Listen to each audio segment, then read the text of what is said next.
Hey there, fellow philosophy fans. Ready for another deep dive? Always. Awesome. Today we're going to be tackling cosmology and theology. Oh, interesting. Yeah, and specifically kind of how modern cosmology with its big bangs, Right, multiverses and all that, shapes up, like our traditional theological ideas right. about, creation and all that. Yeah. Our guide for this deep dive is going to be the Stanford Encyclopedia of Philosophy's entry Okay. on cosmology and theology. Excellent source. Yeah, so I think it'll be a good one. Yeah, So it's always fascinating to kind of think about, like, humans have always tried to make sense of the universe. of course. Yeah. Right.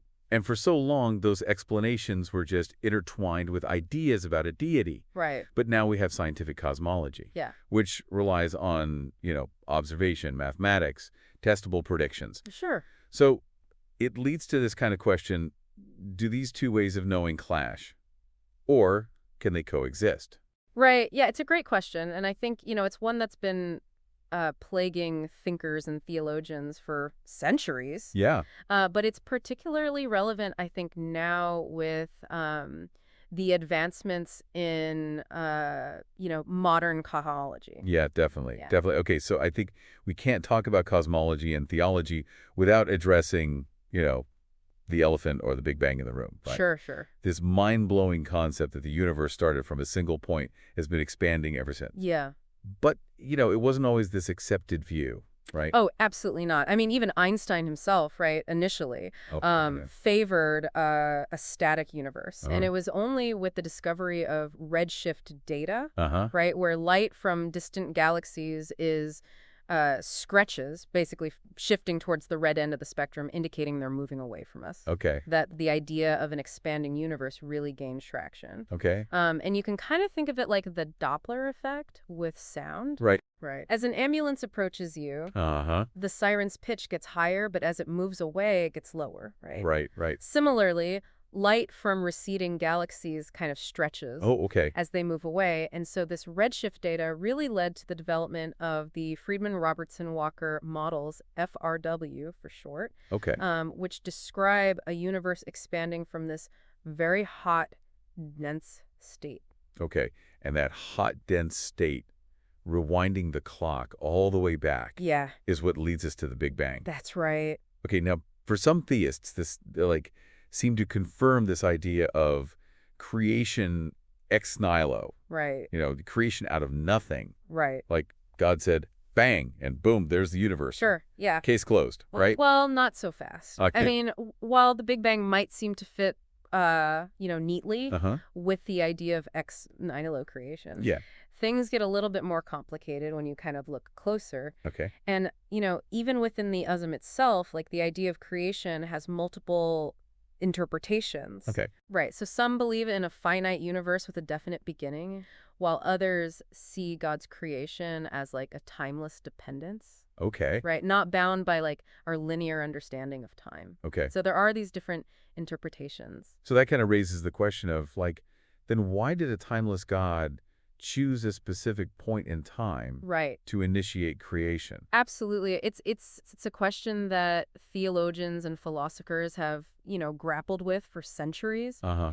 And it gets even more kind of complex when you consider the potential challenges of like really reconciling the Big Bang with ex nihilo creation.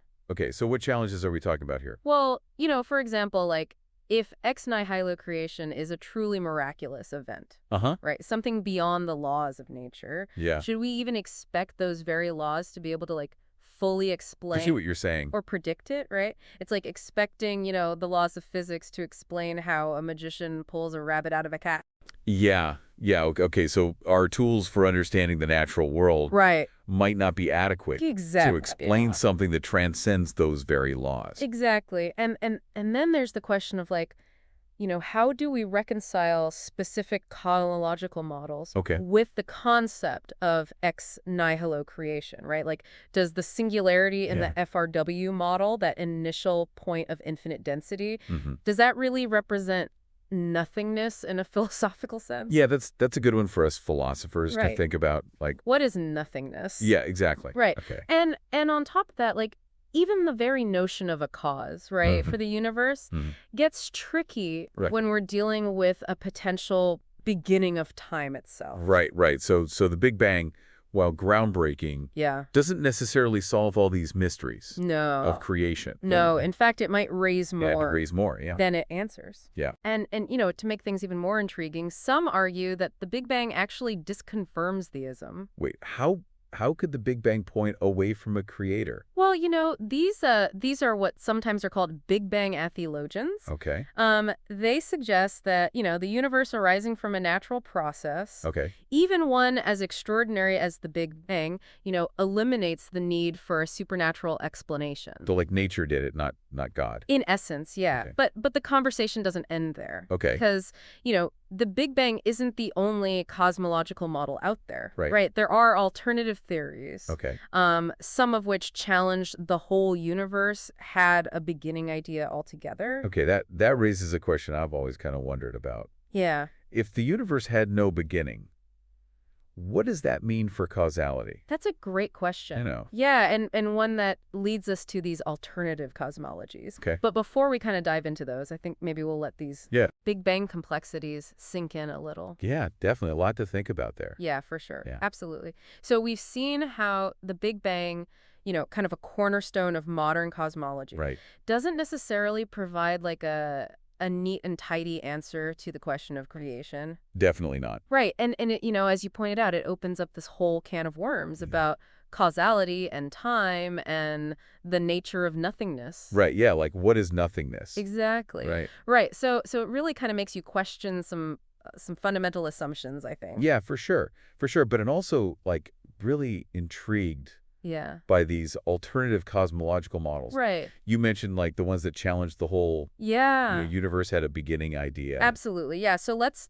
start with the steady state theories. Okay. Okay, so these propose a universe that's infinite in age, Okay. always expanding, but with matter continuously being created to keep the overall density constant. Okay, so instead of a single Right. explosive creation event, it's just like It's this ongoing yeah. process of creation. Okay. Right. Happening throughout the universe. So it's always becoming, always in flux, Okay. but with an overall kind of unchanging appearance. Okay. Right. And it's governed by what's called the perfect cosmological principle. Okay. The idea that the universe on a large scale looks the same in all places and at all times. That's a pretty radical idea, right? It is. It's Like that- no beginning, no end, just this like this eternal, yeah. self-sustaining existence. Yeah, and so I mean it's interesting how that challenges our kind of traditional theological views Absolutely. of creation, right? It does. I mean, for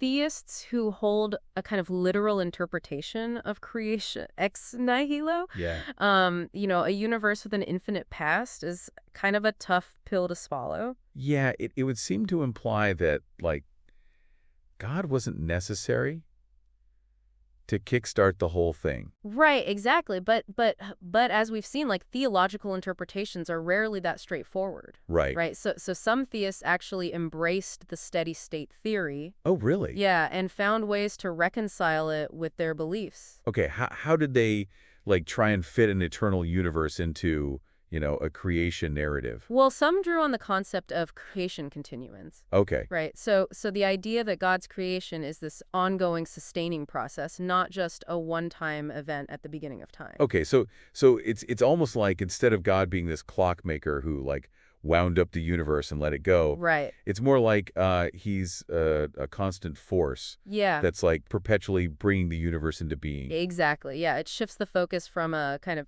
temporal beginning to Okay. an ongoing dependence on God for existence. Oh, okay, that's a very clever way to like bridge that gap, between an eternal universe and a creator deity. Right. But you're right. I mean, I imagine not all these were really on board with that interpretation. Yeah. Right? For some, it seemed to like diminish God's role. Right. Right. Make him almost kind of superfluous in this eternally existing universe. Right. Okay, but steady state. Yeah. It's just one. This is just one of many alternatives. Okay, so what other like cosmological Yeah. mind benders are out there? Well, we have what are called cyclic cosmologies. Okay. Okay. So imagine a universe that endlessly expands and contracts, Okay. like a cosmic heartbeat. Okay. Each cycle begins with a big bang-like event, Mm-hmm. followed by expansion, Okay. then contraction leading to a big crunch, Okay. and then another bang, and so on and so on. So no ultimate beginning or end. No Just ultimate beginning or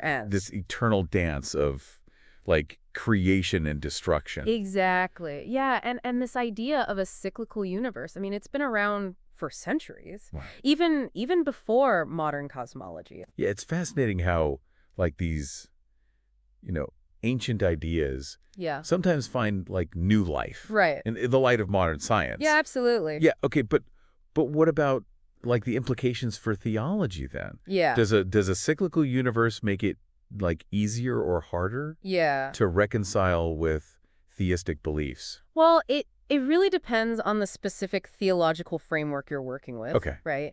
But for some, the cyclical nature of the universe really resonates with ideas of like rebirth and Yeah. renewal, Uh-huh. right? Even resurrection. Okay.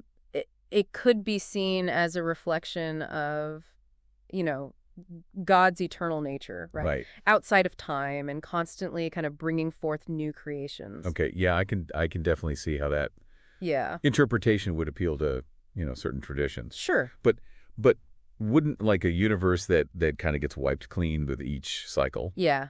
pose a problem for like the idea of a linear history, a final judgment? Absolutely. I mean, it raises all sorts of questions about the continuity of identity, right? Right. And the meaning of individual existence and the nature of divine Yeah, justice. it's like if the slate gets wiped clean each time, Right. does anything we do even matter? Exactly. Right. It's a profound question and one that, philosophers and theologians have been pondering for ages. Right. But before we get too lost in the existential angst here, Yeah. there's another cosmological contender that we need to explore. Okay. And that is the multiverse. Ah, yes, the multiverse. So this idea that our universe is just one of countless universes Countless universe. bubbling away in some grand cosmic foam. Yeah, But exactly. that's really a concept that stretches the imagination. It is. How did we go from a single universe Yeah. to this mind-boggling idea of a multiverse? Well, I mean, the path to the multiverse is paved with some pretty complex physics. Okay. But one of the key stepping stones I think comes from string theory, Okay. right? So string theory attempts to kind of unify all the forces of nature, Okay. including gravity, Right. by proposing that the fundamental building blocks of the universe aren't like point-like particles, Right. but tiny vibrating strings. Okay, I'm vaguely familiar with string theory, but how do vibrating strings lead to multiple universes? Right. Well, so string theory requires these extra spatial dimensions Okay. beyond the three that we experience in our everyday lives. Okay. Okay, so imagine them like curled up so tiny that we can't perceive them. Okay. And the way these extra dimensions are compactified, basically the specific way they fold and curl, can lead to like a vast landscape Okay. of possible universes. So there could be universes out there Yes. with like different laws of physics, different fundamental forces, Different laws of physics, different fundamental forces, maybe even different types of matter. different types of matter. Wow. Yeah. Right. And the number of these possible universes is thought to be just incredibly vast. Wow. Maybe even infinite. Okay, so that's the multiverse. That's the multiverse. This just like bewildering array of universes, Bewildering array. each like unique expression of physical reality. Exactly. It's mind-blowing, I have to say. But here's a question that kind of pops into my mind. Yeah. If these other universes exist, Right.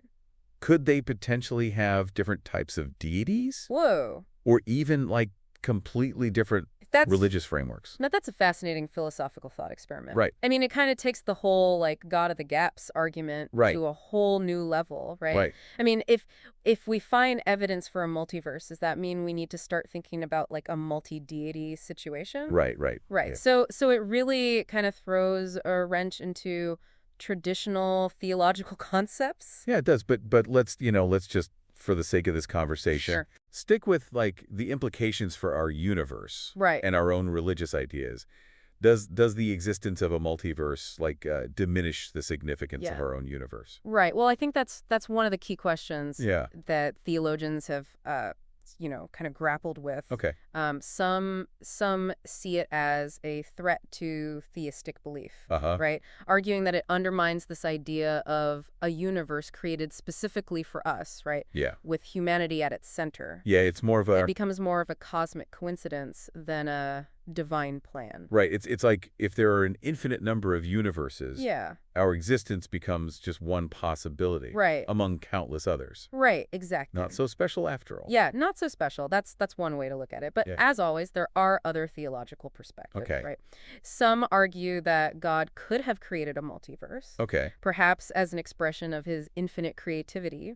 Right, so instead of creating just one masterpiece, God created an entire gallery, Oh, wow. each universe a unique work of art. So instead of like a single carefully crafted universe, we have this like It's like a cosmic cosmic art art exhibit, exactly. just a display of God's like boundless imagination. Exactly. All right. And this interpretation actually leads to kind of a fascinating argument in favor of theism. Oh, okay. How so? Well, some theists argue that the sheer improbability of a life-permitting universe arising by chance, even in this vast multiverse, Okay. points towards purposeful design. So it's like, yeah, there might be a multiverse, but even with all those possibilities, Even with all those possibilities, it still took something special to create a universe like ours. it took something special, Yeah. right? And this brings us to what's called the anthropic principle, Okay. right? The idea that that we observe a universe fine-tuned for life Uh-huh. because, well, if it wasn't fine-tuned, we wouldn't be here to observe it. Right. Right. So some see the anthropic principle, especially in the context of a multiverse, Yeah. as supporting evidence for a creator. So the multiverse, while seemingly like pushing God further away, Right. could actually be used as an argument for his existence. Exactly. Yeah. So it's a fascinating twist. It is. And it really, I think, shows how the dialogue between cosmology and theology Yeah. is rarely simple or one-sided. Right. Right? They constantly kind of challenge and inform each other, Uh. leading to, new insights and interpretations. That's a good point. But even with all these like mind-boggling possibilities, Yeah, we have to remember that the universe, whether singular or part of a multiverse, right. is ultimately governed by, physical laws. By physical laws. And those laws, point towards a future Yeah, that might not be so rosy for life as we know it. that's right. Yeah, so we've explored these different models of the universe's origin. Right? But I think now it's time to kind of turn our attention to its potential end, Okay. to the realm of eschatology. The end of the universe. Yes. The cosmic apocalypse. I mean, that's definitely a topic that's going to get anyone's attention. It will. But isn't that like more of a religious concept? Yeah. Like, what does science have to say about the end of the universe? Well, you might be surprised to learn that there's a whole field called physical eschatology, Okay. which explores the universe's long-term future based on our current understanding of physics. So scientists are actually trying to predict how the universe is going to end. They are. Like, is it going to go out with a bang or a whimper or Exactly. a cosmic shrug? A cosmic shrug, yeah. Insane. So the predictions, vary Yeah. depending on what cosmological model you're using. Right. But for like an ever-expanding universe, Uh-huh. the most kind of widely accepted scenario is this gradual cooling and dimming, Okay. leading to a state known as the heat death. Heat death, that sounds kind of bleak. Yeah, it's not the most cheerful outcome, admittedly. Yeah. So in this scenario, the universe eventually reaches a state of what's called maximum entropy, Okay. where everything is uniformly cold and dispersed. Okay. Stars burn out, black holes evaporate. Uh-huh. The universe just becomes this vast, empty graveyard. Okay, I'm officially depressed now. Yeah, sorry about that. Are there any more like optimistic endings to the cosmic story? Well, some, alternative cosmological models, as we've discussed, Yeah. propose these cyclical universes. Right. Where expansion is followed by contraction, Yeah. leading to a big crunch, followed by another big bang, and so on forever. So just like a cosmic dance of creation and destruction, just repeating endlessly. Repeating endlessly. And that's kind of poetic. It is in a morbid sort of way. In a morbid sort of way, exactly. But even those models, I mean, they don't necessarily offer like a happy ending Right. for life as we know it. Right. So even even if the universe goes through these cycles of Yeah. expansion and contraction, it's not clear if life could actually survive those transitions, Okay. right? Each cycle might just erase all traces of the previous one, Yeah. wipe the cosmic slate clean. So even in a cyclical universe, there's still a sense of finality, There is. like a potential end Yeah, there is a potential A. to everything we know and love. Indeed. So the universe, as we understand it, is not a perpetual motion machine, Right. right? Even if it doesn't end in a single definitive event, Yeah. there's always this possibility of change, Right. of transformation, and yes, even ultimate demise. Heavy stuff, but before we get to like existential, Yeah. I'm curious how theists have like responded to these scientific predictions Yeah. about the universe's fate. Like, does physical eschatology conflict with, religious beliefs Right. about the end times? That's a great question, and one that's generated a lot of discussion and debate. Okay. Some theists see no conflict between physical eschatology and religious eschatology, Okay. right? Arguing that they're kind of operating on different levels of understanding. Okay. So like science is describing the physical processes The physical process. of the universe's end, Right. while religion is more addressing the spiritual or symbolic. Only spiritual or symbolic meaning of those events. Okay. Right. So it's not about the universe literally ending, Right. but about like a profound change in our relationship with God. Okay. Or the divine. Okay, that makes sense. But I mean, I imagine other theists Sure. who take a more literal view Absolutely. that biblical eschatology Right. might struggle. Yeah, I mean, if the universe is going to end in a heat death, trillions of years from now, Right. what does that mean for the idea of a divine judgment or a second coming? Right. That's supposed to happen much sooner, right? Right. So it's a real challenge to reconcile those timelines. Yeah. And it's led some theists to, reject or reinterpret certain aspects of a traditional eschatology. So it seems like cosmology just keeps throwing these curveballs It does. at theology. It does. And forcing it to like adapt and evolve. In a way, yes, but I think the relationship between cosmology and theology isn't just about resolving like potential conflicts, Right. or reinterpreting old doctrines. Right. Right. It also involves grappling with some like really profound philosophical questions. Okay, like what? Give me an example. Okay, well, let's consider the concept of infinity. Right. We've talked about universes with infinite past, Right. universes that cycle endlessly. But what about a universe with infinite size? Right. That's always like blown my mind. Like a universe that just goes on. It's almost forever. impossible Yeah. to grasp, and it raises some unique theological challenges as well. Okay. Historically, some theists really saw infinity as a divine attribute, Okay. right? Something that couldn't be applied to the created world. So a universe that's infinitely large. Would be encroaching on God's territory. Yeah. Okay. Right. So they argued that only God could be truly infinite, Uh-huh. and to ascribe infinity to the universe would be like a form of pantheism, Okay. right? Blurring the lines between creator and creation. But didn't we say that some modern cosmological models, like those based on a flat universe, Yes. suggest that the universe might actually be infinite in size. infinite in size? Right. And that's kind of revived this whole debate about infinity and its theological implications. Okay. So some theists have embraced the idea of an infinite universe, Okay. arguing that it reflects, God's boundless power and creativity. So it's almost like they're saying, hey, if God is infinite, Yeah. why wouldn't he create an infinite universe? Exactly.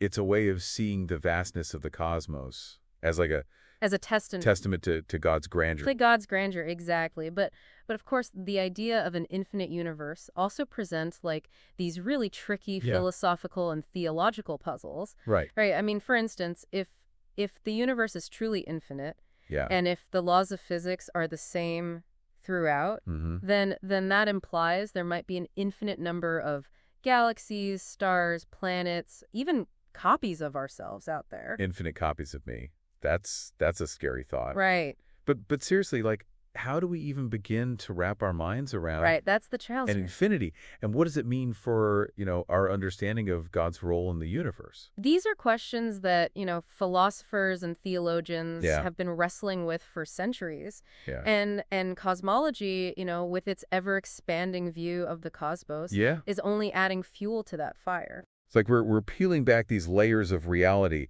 only to find more and more mysteries underneath. Exactly. Yeah. And as we delve deeper into those mysteries, we're kind of forced to reevaluate our assumptions Right? about the universe, about God, about our place in this grand cosmic scheme. It's a humbling It and is. awe-inspiring journey. It is, but unfortunately we're running out of time for this segment of our deep dive. Oh, But we've covered a lot of ground, we have it. but there's still so much more to explore. Right. So in our next and final segment, we'll try to tie all these threads together and Okay. and leave our listeners with some final, thought-provoking ideas to ponder. Okay, so welcome back to our deep dive into cosmology and theology. Yeah, it's been a real whirlwind tour, hasn't it? It has. It has lots of like head-scratching moments. Lots of head-scratching moments for sure. But amidst all these cosmic revelations, what are like the key takeaways Yeah. for our listeners, especially those of us, approaching these questions from a Yeah. philosophical perspective? Right. I think one of the most important takeaways is that scientific cosmology, while it's providing these incredibly precise descriptions of the universe, doesn't necessarily negate or invalidate theistic interpretations. Okay. Right? It's not a case of science like disproving God or religion. Right. Instead, it's offering new ways of understanding the universe, which in turn can lead to new ways of understanding the divine. Right. And we've seen how like theistic responses to scientific findings have been Yeah. surprisingly like diverse and adaptable. They have. Some theists have like reinterpreted traditional doctrines like, ex nihilo creation Right. to accommodate the Big Bang, Right. while others have embraced concepts like creation continuance Right. to reconcile their beliefs with, like a steady state or a cyclical universe. Absolutely. And then you have, the multiverse, Yeah, the multiverse, right? which some theists see as evidence for God's boundless creativity, Right, while others use it to argue for, the fine-tuning of our universe right. and the need for a designer. So it's like it really is a testament to the flexibility Yeah. and resilience of religious thought in the face of these, scientific challenges. Yeah, definitely. But it's not just about like reinterpreting old doctrines No. or finding ways to fit God into the Yeah. latest cosmological model, right? Right. I mean, cosmology also raises like these profound philosophical questions Absolutely. that go beyond just the realm of science, right? They do, yeah. Questions that have like captivated thinkers For millennia. for millennia, right? Yes. Questions about the nature of time, Yes. the meaning of causality, The possibility of the infinity, existence of other universes. the fate of our own universe. Right, all these things that cosmology just kind of throws Throws into sharp relief. into sharp relief. Yeah. Yeah, and as our cosmological models become more sophisticated, they're likely to raise even more Even more. profound and challenging questions. Absolutely. So it's an exciting time It is. to be a philosopher, right? It is, yeah. To be grappling with these like fundamental questions Fundamental questions. about the nature of reality Yes. and our place within it. Absolutely. Yeah. It's a reminder that, philosophy is not it's not a static discipline Right. confined to, dusty old books. Right. It's a living, breathing field of inquiry Right. that really thrives on engagement with these latest scientific discoveries Mhm. and the deepest mysteries of the universe. Yeah, okay. So as we reach the end of our deep dive Yeah. here, I want to leave our listeners with a final Yes. provocative A thought provocative thought. to ponder. So we've explored all these different Many different cosmological models, cosmological models, yeah. each with its own like set of implications for understanding God, creation, Yeah. the universe, but regardless of which model, turns out to be Closest to reality. closest to reality, right? One question remains. What is the nature of the relationship That's the question. between the universe as described by science Yes. and the divine? And the divine. Is conceived by religion. That's the question that I think each of us has to wrestle with individually, Right. Informed by our own, philosophical inclinations and spiritual beliefs. Right. There's no easy answer. There's no single right way to reconcile those two ways of knowing. Right. But the very act of engaging with these questions, of trying to make sense Yeah. of this vastness and complexity Universe. of the universe Yeah. can be a deeply enriching and transformative experience. Well said. And on that note, Yeah. we will bid farewell to our listeners. Yes. May your contemplations be filled with cosmic insights. Cosmic insight. And philosophical breakthroughs. Absolutely. Until next time, Yeah, keep exploring, keep questioning, and keep diving deep into those mysteries of the universe. absolutely. Thanks for joining us. It's been a pleasure.